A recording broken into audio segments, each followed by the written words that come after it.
ولن يفوت الغنى منه يدا تأريبات إن الحيا ينبت الأزهار في الآكام ولن يفوت الغنى منه.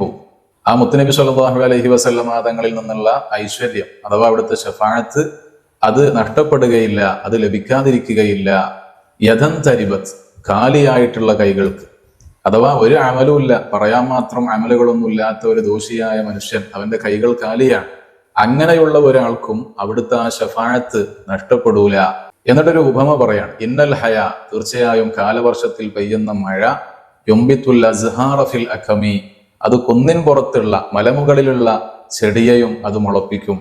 അഥവാ കുന്നിൻ മുകൾ എന്ന് പറഞ്ഞാൽ അവിടെ വെള്ളം സ്റ്റോക്ക് ചെയ്യപ്പെടാത്ത സ്ഥലമാണ്. പെയ്ത വെള്ളങ്ങളൊക്കെ, മഴയായി കിട്ടിയ വെള്ളമൊക്കെ താഴ്വാരത്തിലേക്ക് ഒലിച്ചിറങ്ങാന്നല്ലാതെ അവിടെ വെള്ളം സ്റ്റോക്ക് ഉണ്ടാവില്ല. എന്നാലും ഈ കാലവർഷത്തെ മഴ അവിടെ പൂവിനെ മുളപ്പിക്കും, മുട്ടുകളെ വിരിയിപ്പിക്കും.